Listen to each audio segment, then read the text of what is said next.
जय माता दी। दोस्तों, जैसा कि आप जानते हैं कि नवरात्रि कन्याओं को समर्पित है। कन्या पूजन करने से हमारे अगले पिछले पाप, राहु दोष, पितृदोष, काल सर्प दोष, गरीबी का दोष और हमारी समस्त पीड़ा दूर होती है। दुख दर्द दूर होते हैं, हर कष्ट दूर होते हैं, गृह क्लेश हमारे जीवन से हमेशा के लिए दूर हो जाते हैं। पितृदोष मनुष्य के ऊपर एक बार लग जाए तो वह घर नष्ट हो जाता है, मृत्यु घर में होती रहती है। कन्या पूजन को गरीब से गरीब व्यक्ति को भी अवश्य करना चाहिए। आपको बता दें कि 4 अप्रैल दिन शुक्रवार को सप्तमी तिथि मनाई जाएगी। कई लोग सप्तमी में भी कन्या पूजन करते हैं और चैत्र नवरात्रि की अष्टमी 5 अप्रैल दिन शनिवार को मनाई जाएगी, और जबकि राम नवमी या नवमी 6 अप्रैल को है। आप चाहे तो अष्टमी और नवमी इन दोनों तिथियों में कन्या पूजन कर सकते हैं। ऐसे में आप अष्टमी और नवमी में इन दोनों समय में कन्या पूजन हर हाल में अवश्य ही कर देना। शास्त्रों में 9 दिनों के नवरात्रि को बहुत ही शुभ और मंगलकारी माना जाता है, और वहीं 8 दिनों के नवरात्रि को अच्छा नहीं माना जाता। ऐसे में 10 दिनों के नवरात्रि बहुत ही शुभ माने गए हैं। शास्त्रों के अनुसार नवरात्रि के दिनों में माता रानी का पूजन करने से, कन्या पूजन करने से माता अभय वरदान प्रदान करती हैं। कुंडली में जो कष्ट होते हैं उन्हें ठीक कर देती है। बहुत कम लोग जानते हैं कि कन्याओं में 33 कोटि देवी देवताओं का वास होता है। कन्याओं के मस्तक पर कन्या चाहे छोटी हो चाहे बड़ी हो, वह सदैव पूजनीय है। दोस्तों, माना जाता है व्रत और उपासना से माता रानी इतना प्रसन्न नहीं होती है जितना कि कन्या पूजन से होती है। नवरात्रि में छोटी छोटी कन्याओं को माता रानी का स्वरूप माना जाता है। कन्याओं को भोग लगाया जाता है, उन्हें प्रसन्न किया जाता है और बदले में आशीर्वाद मांगा जाता है। कन्याओं को प्रसन्न करने के लिए गिफ्ट आदि उपहार वगैरह दिए जाते हैं। माना जाता है अगर कन्याओं को कोई भेंट दी जाए और वह उसे खुशी खुशी स्वीकार कर ले तो इसका मतलब है माता रानी अर्थात माता वैष्णव ने वह भेंट स्वीकार कर ली। जिन पर कन्याएं प्रसन्न होती हैं तो समझो उन्हें माता रानी का आशीर्वाद मिल गया। कन्या पूजन कोई मामूली पूजन नहीं होता। समस्त ब्रह्मांड में जो पूजा होती है उनसे बढ़कर कन्या पूजन को माना जाता है। नवरात्रि में 2 साल से लेकर 10 साल तक की कन्या का पूजन होना चाहिए। अष्टमी अथवा नवमी को कन्याओं के पैर धोकर भोजन कराना, उपहार आदि देना श्रेष्ठ माना जाता है। दोस्तों, वीडियो में आगे बढ़ने से पहले आप अपनी राशि भी कमेंट बॉक्स में जरूर डाल दीजिएगा। यदि हमारे पास कोई उपाय होगा तो वह आकर हम आपके कमेंट के रिप्लाई में बता देंगे। कोई भी व्यक्ति अपने राशि के अनुसार अगर उपाय करता है तो माता वैष्णव बड़ी प्रसन्न होती है और ऐश्वर्य धन प्रदान करती है, माला माल बना देती है। इसीलिए आप अपनी राशि कमेंट में जरूर बताइए। कन्या जब आपके घर आए तब सभी के पैरों को दूध और पानी से उनके पैरों को धुलाना चाहिए। खासकर मर्दों को कन्याओं के पैर अवश्य धोने चाहिए। इससे मैया वैष्णव प्रसन्न होती हैं। फिर उसके बाद कन्याओं को किसी साफ जगह पर जमीन पर कपड़ा बिछाकर बैठाना चाहिए। उनके माथे पर अक्षत, फूल और कुमकुम लगाना चाहिए। फिर उसके बाद भोजन ग्रहण करवाना चाहिए।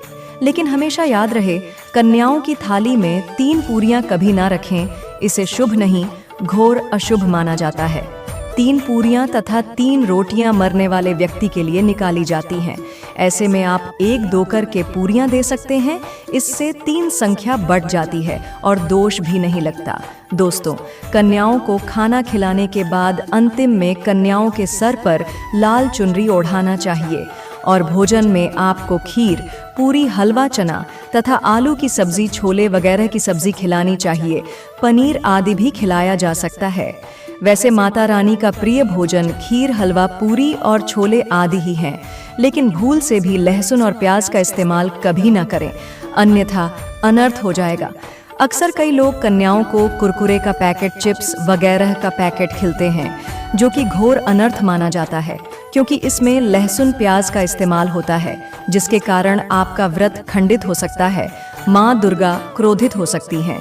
जहां आपने 9 दिनों तक लहसुन प्याज का परहेज किया, लेकिन आपकी एक गलती पूरे व्रत को खंडित कर सकती है। कन्याओं को डब्बा बंद कोई भी ऐसी चीज ना खिलाएं जिसमें लहसुन प्याज होता है। कई चीज तो ऐसी होती है मार्केट में जिसके अंदर लहसुन प्याज का इस्तेमाल होता है। दोस्तों, कई लोग कन्या पूजन में खाना घर पर नहीं बनाते और मार्केट से रेडीमेड लाकर ही खिलाते हैं। तथा दही जलेबी खिलाते हैं, जो कि शुभ नहीं माना जाता। दोस्तों, ऐसा खाना वह लोग खिलाते हैं जिनके घर में मान लीजिए कोई दुर्घटना आदि हो गई है। माता रानी दही जलेबी नहीं, आपके हाथों का बना भोजन खाना चाहती है। फिर चाहे आप घर में एक ही पूरी क्यों ना बनाएं माता के लिए, पर आप स्वयं ही अपने हाथों से माता रानी को भोजन खिलाएं। देखिए, भले ही आप दही जलेबी खिला सकते हैं, परंतु माता को घर का बना हुआ शुद्ध भोजन ही अति प्रिय है। हमेशा याद रखें, कन्याओं को प्लास्टिक के बने दोने में खाना नहीं खिलाना चाहिए। ऐसे बर्तन पूजा पाठ के लिए शुभ नहीं, अशुभ होते हैं, क्योंकि प्लास्टिक के ज्यादातर बर्तन जो होते हैं जानवरों की हड्डियों द्वारा बनाए जाते हैं। इसीलिए ऐसा पाप मत करना। कन्याओं को हमेशा स्टील के बर्तन या पत्तों से बने बर्तनों में ही भोजन कराना चाहिए। यह बहुत ही शुभ माना गया है।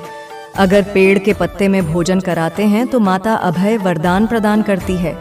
यदि नवरात्रों के समाप्त होने के बाद यदि बीच में कन्या पूजन में शुक्रवार का दिन पड़ जाए तो कन्याओं को कोई भी खट्टी चीज नहीं खिलाना चाहिए, क्योंकि शुक्रवार का दिन माता संतोषी को समर्पित होता है और माता संतोषी नवरात्रों के दिनों में सक्रिय अवस्था में होती है, यानी वह भी 9 देवियों के साथ में आपके घर में आती हैं। इसीलिए कन्याओं को भूलकर भी शुक्रवार का दिन अगर पड़ जाए तो खट्टी चीज घर में नहीं बनाना चाहिए और कन्याओं को भी खट्टी चीज नहीं खिलाना चाहिए। इससे घोर पाप लगेगा और आपका किया कराया सब बर्बाद हो सकता है। दोस्तों, भोजन कराने के बाद कन्याओं की थाली में 1 लौंग जरूर रखना चाहिए, क्योंकि लौंग देवी शक्ति तथा दुर्गा माँ को बहुत प्रिय है। लौंग माता शक्ति का प्रतीक होती है और इसमें नव दुर्गा का वास होता है। तो खाना खाने के बाद कन्याओं को लौंग अवश्य अर्पित करें। माता रानी को अमृत से बढ़कर लौंग प्रिय है, इसीलिए कन्याओं को थाली में चुपचाप 1 लौंग जरूर रख दें। इससे आपका भाग्य चमक जाएगा। माता लक्ष्मी आपके जीवन में धन की कोई भी कमी नहीं होने देंगी। दोस्तों, आपको बता दें, कन्याओं को उपहार में क्या दें, तो कन्याओं को खुश करने के लिए उनकी थाली में दक्षिणा डालें, ताकि आपके घर में संपन्नता बनी रहे तथा धन की कोई भी कमी ना हो। कन्या जब आपके घर से खुशी खुशी धन लेकर जाती है तो वह भी आपको खुशी खुशी कई गुना आपको धन प्रदान करती है। इस समय कंजूसी मत करना, खुशी खुशी कन्याओं को धन अवश्य देना। शास्त्रों में बताया जाता है कि कन्या जितना खुश होती है, माता रानी उतना ही जल्द फल की प्राप्ति प्रदान करती है। ऐसे में आप कन्याओं को चॉकलेट बॉक्स दे सकते हैं तथा खूबसूरत कपड़े दे सकते हैं।